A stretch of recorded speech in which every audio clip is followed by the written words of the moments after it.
फजर के बाबा केस हार जाते हैं और जमीन मिल जाती है। शेर के चचा और इसकी माँ को फजर के बाबा जब बुरी तरह हार जाते हैं तो घर आने पर भी उन्हें खूब उकसाना जाता है कि अब तुम्हारी बेटी इस शेर का इलाज कर रही है, हर चीज हमारे हाथ में है, अगर वो उसे मार दे तो उसका ज़ाला हम आप कर सकते हैं, वरना हम जीते जी मार जाएंगे, क्योंकि हम अपने बाप की ख्वाहिश को पूरा नहीं कर सके और जमीन हार चुके हैं और वो लोग हमसे जीत चुके हैं।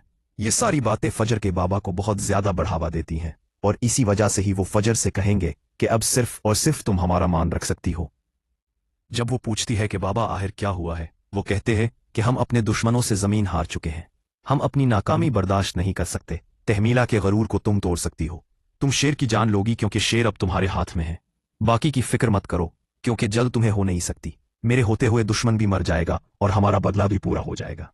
ये सारी बातें जब फजर अपने ही बाबा की मुंह से सुनती है वो तो दंग रह जाती है कि एक बाप ऐसा कैसे सोच सकता है, और वो मुझे इस बात पर उकसा रहे हैं कि मैं शेर की जान ले लूं। और तो फजर के बाबा की मुलाकात जब शेर के चचा से होती है तो उसके चचा वो कहते हैं कि तुम्हारे लिए डूब मरने का मकाम है, तुमने क्या कहा था कि जमीन हमारी होती तो हमें यहां पर ना आना पड़ता, आज जमीन भी हमारी हो चुकी है और तुम बड़े तरीके से हार चुके हो। इधर फजर के घर वाले वो फजर को उकसा रहे हैं कि तुम्हें शेर की जान लेनी है। अब फजर सोचती है कि अगर अभी मैंने इनकार कर दिया तो ये लोग किसी और के हाथों शेर को मरवा देंगे, सबसे पहले मुझे शेर को वहां से निकालना होगा। इसलिए वो अपनी ही प्लानिंग करती है। पहले वो अपने बाबा से कह देती है कि ठीक है बाबा, मैं शेर की जान ले लूंगी, अगर इस तरह से मेरी खोई हुई इज्जत आप लोगों के सामने वापस आ सकती है तो मैं ऐसा ही करूंगी। अब फजर उधर प्लानिंग करती है शेर को हॉस्पिटल से निकालने की। वो अपनी चची के जरिए पूरा प्लान बना लेती है।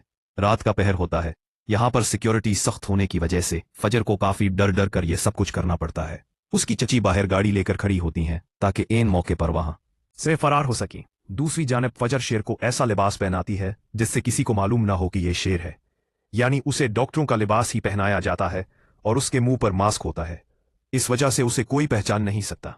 डॉक्टर ताहिर जो कि सो रहे होते हैं इस चीज का फायदा उठाते हुए आखिर शेर को वो वहां से भाग निकालने में कामयाब हो ही जाती है। पिंट जब वो हॉस्पिटल के बाहर आते हैं तो गाड़ी तैयार होती है, वो फौरन से शेर को उसमें बिठाती है और आखिरकार वो लोग यहां से फरार हो जाते हैं। शेर की चच्ची ने एक अलग अपार्टमेंट भी लिया होगा जहां पर फजर उसका ट्रीटमेंट करने वाली है। इधर तो दिमाग मचने वाला है क्योंकि सुबह होते ही जब डॉक्टर रंगरवाला डॉक्टर ताहिर को कहते हैं कि जाकर देखो शेर की कंडीशन क्या है, वो रिकवर तो नहीं हो रहा, आज उसकी फैमिली उसे मिलने के लिए आ रही है। डॉक्टर ताहिर जब जाते हैं शेर के कमरे में वो तो दंग रह जाते हैं कि आगे शेर तो है ही नहीं और डॉक्टर फजर भी आज ड्यूटी पर नहीं आई। पेंट क्वाप डॉक्टर ताहिर हड़बड़ाया हुआ होता है और वो डॉक्टर रंगरवाला को कॉल करके कहता है कि शेर भी वहां पर नहीं है और डॉक्टर फजर भी आज ड्यूटी पर नहीं आई। ये सुनकर तो डॉक्टर रंगरवाला के पांव तले तो जमीन निकल जाती है कि किस तरह से डॉक्टर फजर उन्हें चकमा देकर यहां से भाग चुकी है। वो फौरन हॉस्पिटल आता है, वो कहता है कि आज उसकी फैमिली मिलने के लिए आ रही है, हम उन लोगों को क्या जवाब देंगे कि शेर भी यहां पर नहीं है और फजर भी भाग चुकी है। फहद भी काफी हैरान होता है और कहता है कि बाबा एक दफा आपने ये काम मुझे सौंप दिया होता तो आज शेर को मैं जान से मार देता और वो फजर कभी भी उसका इलाज ना कर पाती। इसका चचा कहता है कि मुझे फिक्र तो इस बात की हो रही है कि कहीं वो शेर को रिकवर करके हमारी आंखों के सामने लाकर खड़ा ना कर दे, वरना हम सब लोगों का पोल खुल जाएगा, फिर हम सब लोगों को भी कोई बचा नहीं पाएगा। फहद भी काफी डरा हुआ होता है, वो कहता है कि बाबा आपसे बहुत बड़ी गलती हो गई है। इसका चचा कहता है कि अब बहन को तो बताना ही पड़ेगा। इधर जब शेर की वालिदा साहब से सवाल करें कि अब शेर कहाँ है और डॉक्टर फजर कहाँ है, मैंने आप सब लोगों से कहा था कि डॉक्टर फजर को इससे दूर रखना, आपने वैसा ही किया है ना। वहां पर उन्हें बताया जाता है कि शेर भी यहां पर नहीं है और डॉक्टर फजर भी। वहां पर उन्हें बताया जाता है कि शेर भी यहां पर नहीं है और डॉक्टर फजर भी, वो दोनों यहां से जा चुके हैं। डॉक्टर फजर शेर को यहां से लेकर कहीं और चली गई हैं और कोई इत्तला नहीं है। ये सुनकर तो वो काफी ज्यादा रोती हैं और कहती हैं, अगर मेरे बेटे को कुछ हो गया तुम सब लोगों को जिंदा नहीं छोड़ूंगी। यह हॉस्पिटल है तुम लोगों का, ये सिक्योरिटी है, तुम लोगों ने कहा था मेरा बेटा यहाँ पर महफूज है और ये हिफाजत की है तुम लोगों ने। शेर का चचा कहता है कि आप फिक्र बात करें, शेर हमारी आंखों के सामने होगा, 24 घंटे में शेर हम आपके सामने लाकर रहेंगे। उसकी वालदा तो काफी ज्यादा रोती हैं, उन्हें ऐसा ही लगता है कि वो दुश्मनों की बेटी है, इसीलिए वो शेर को कोई नुकसान पहुंचा देगी।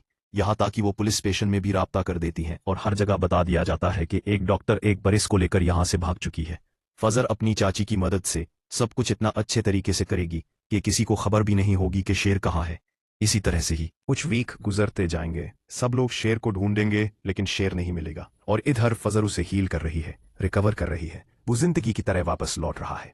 अब शेर मुकम्मल तौर पर रिकवर हो जाता है और वो कहता है कि फजर शायद अब हमारे जाने का वक्त है यहाँ से।